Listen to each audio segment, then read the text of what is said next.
not sure how many people will remember this, but I did a video a very long time ago talking about the episode Feeling Pinkie Keen for My Little Pony Friendship is Magic. Despite the popular opinion, I actually really liked the episode because it tackled religious subject matter, or something like that. Looking back on the episode, there was a few things that I didn't particularly care for. Mainly the fact that Fluttershy wasn't in the episode more, because after all, Fluttershy is actually my favorite pony, and I think that she is the best character, but I didn't want to say that at the time because, you know, it wasn't the popular thing,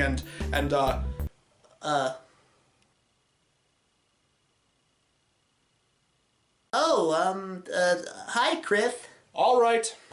I suppose you want me to do a re-review of Feeling Pinkie Keen? Yes, please. And you want to talk about it with me since you're the pony expert and all? Yes. Besides, a lot of the guys say that I have to work on my critic skills, and I thought it'd be a really good opportunity to try that out with one of the most disliked episodes of the first season.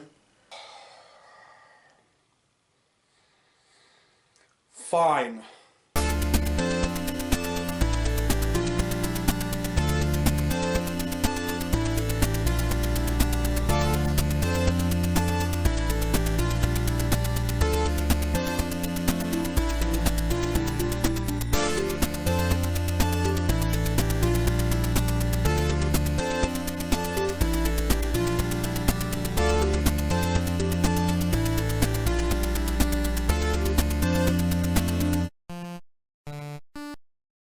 So back in the old days of this channel, I did a video on Feeling Pinkie Keen, an episode from My Little Pony Friendship is Magic. Despite me already making very clear what my thoughts on this show and its fan base are, I actually found myself liking this episode and its tackling of its subject matter. But still, that review is incredibly old and by today's standards, pretty outdated. And even though I'm opposed to changing things from the past, unless of course George Lucas is involved, we're going to be revisiting this episode for this special little re-review. And since I have some time to kill before I have to look at the second season of this show, I thought that we should review what most people call the worst episode of season 1. Does that most also include you? Well, I mean, like, it's not a good episode per se, but like, it's also not like bad either. I'm not even going to linger on that one. This is Feeling Pinkie Keen.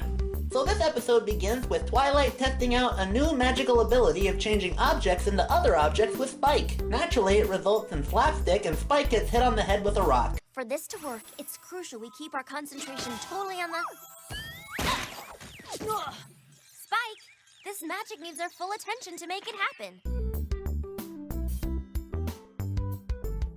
Soon enough, this scary cotton candy looking horse shows up, running around with an umbrella hat because she can supposedly sense that something is going to fall because her tail is twitching. The twitching means my Pinkie Sense is telling me that stuff's gonna start falling. You two better duck for cover. Oh, Pinkie, it's not gonna rain. Why, there's barely even a cloud in the tree. You know what, Ariel? Yes, that is a very good question. How is any of that even remotely possible? It's Pinkie Pie, don't question it. That doesn't really answer anything. I mean, isn't there a... It's Pinkie Pie, don't question it. Okay, jeez. And usually I'm the one that doesn't question things like that.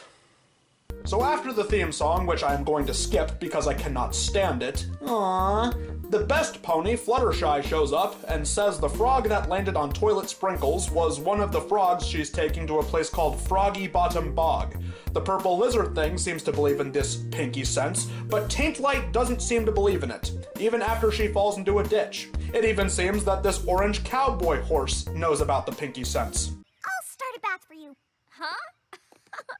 A bath? This thing keeps on getting more ridiculous by the minute. So the purple horse takes a bath, and Pinkie in the Brain here tells her all about the Pinkie Sense. Not really how it works, where it came from, or how long she's known about it. No, she just tells her whenever she feels seemingly random surges all throughout her body shortly before something happens. But my shoulder's achy. That means there's an alligator in the tub. Wow, things really aren't making a whole lot of sense. I mean, don't the people that make this show realize that things should be dictated by facts and logic? Specifically when I say they have to? But Chris, don't you know? It's a big-lipped, toothless alligator moment. I'm sorry, what? When something doesn't really make sense, but you're just supposed to go along with it anyway? Yawn. Take over the review, okay? I'm gonna just check things on my phone until the religious allegories in this episode start to appear. Okie dokie, Loki. After we meet Gummy for the first time in this show, Pinkie and Twilight go for a walk, as Twilight tries to explain the difference between magic and the Pinkie Sense. Considering that Pinkie Pie has the ability to break the fourth wall as well as many other cartoonish abilities, isn't it just kind of fair to assume that she might have some level of equestrian magic in her? There was even a little equestrian magic that went back into her when everyone got their magic back in the season 8 finale. Magic is something you study and practice. It only happens when you decide to do it. And it's meant to make something specific that you choose to happen. Hey, she's standing atop a soapbox. I don't get it. Oh, look at this. These snowflakes think they know everything all the time. Well, wait till I pwn them with my truly big brain power of 3 paragraphs of text telling them they're wrong.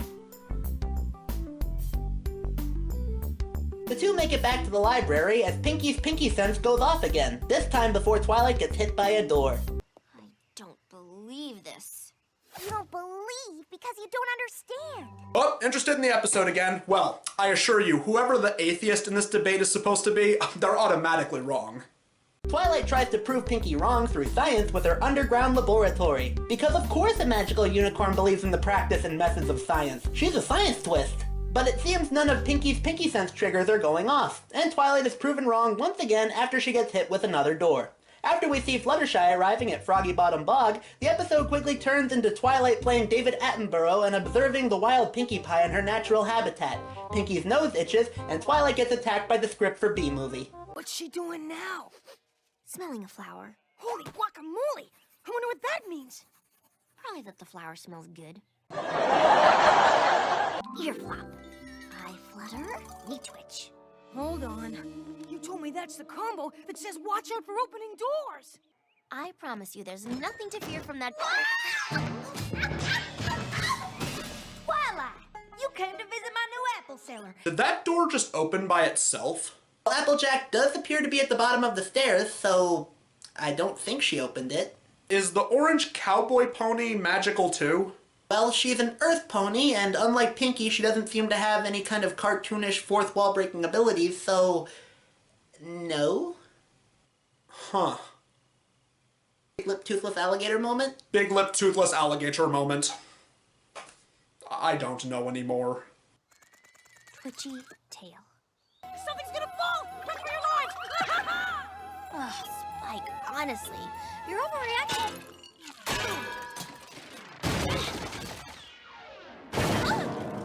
Thanks Celestia that she's a unicorn and this is a cartoon, because that seriously could have hurt some pony. You know, some might say that the slapstick in this episode is really mean-spirited and one-sided. However, I approve of it wholeheartedly since it's happening to the non-believer in the debate between science and faith.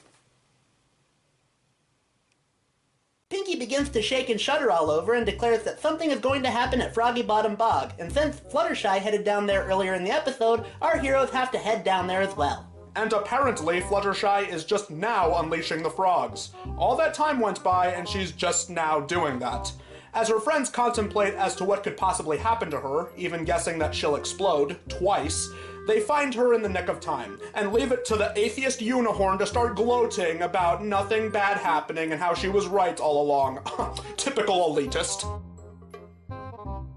Pinkie Pie said whatever she was shuddering about was a doozy, and the only doozy here is how right I am.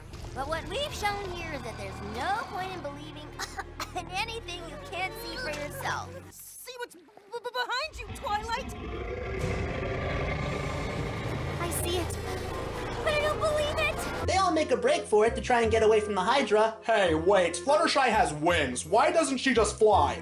This cartoon about talking magical horses really doesn't make any sense when you think about it. As they make it to what seems like a dead end, every pony makes it across, even Fluttershy remembering what Pinkie taught her in Dragonshy about the hop, skip, and jump.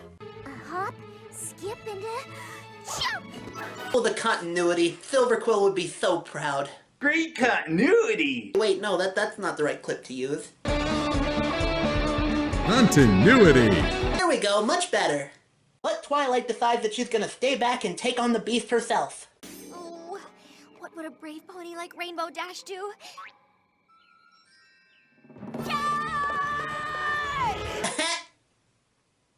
That was pretty funny. But the Hydra knocks out the remaining rock platforms, and so now it seems the amazing atheist pony will have to make a literal leap of faith. She fails. For some reason, that doesn't make the pink horse's tail twitch since she's falling, and she's saved by a bubble that propels her back upwards. The Hydra just kind of leaves, and it's revealed that that wasn't the doozy that the Pinkie Sense was predicting earlier.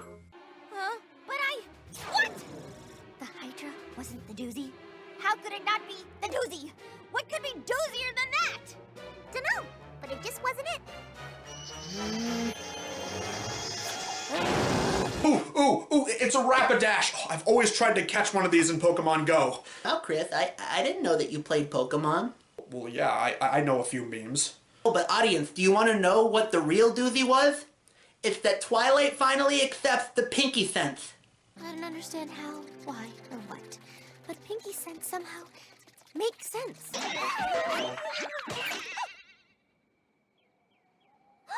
was it! That's the doozy! And so the episode ends with a typical letter to Celestia as Twilight finally accepts that there are just some things in this world we simply can't explain. There it goes again! I wonder what's gonna drop out of the sky this time.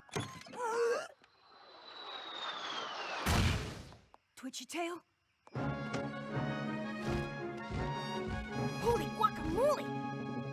Now, I am not a fan of this show, and probably never will be. Aside from having a closeted crush on Fluttershy that Chris will never ever admit. This was a very well done episode. Now, some small-brained peons might believe that this episode was one-sided and mean-spirited, and how it wasn't right in portraying one side as being correct and the other as being wrong. In all honesty, that was the only thing that I liked about this episode. The fact that it agreed with what I assume is my opinion. What about all the slapstick antics that happened in this episode? What did you think of that? Oh, well, I wasn't paying attention to that. That really wasn't important to me. Well, as for what I thought, I know that I'm the Pony Fanboy and all, but I have to give this episode a negative review and say it was not that good of an episode.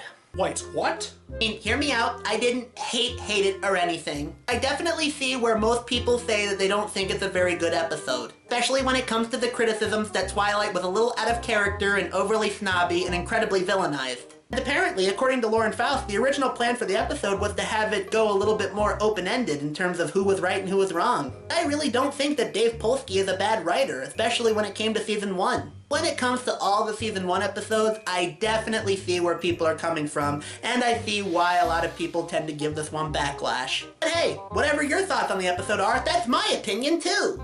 Well, I guess it could be worse. You could have reviewed The Mysterious Mare-de-Well. Now that's a terrible episode, right? Will you get out to my video, please?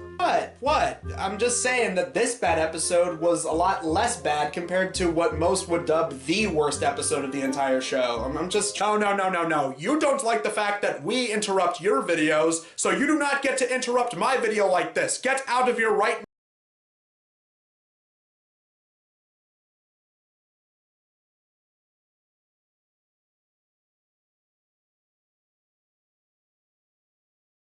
I'm the Captivating Christian. And I'm the Pony Fanboy. I fanboy over ponies, and you just listen. And may Jesus be with you. Now the world don't move to the beat of just one drum. What might be right for you may not be right for some.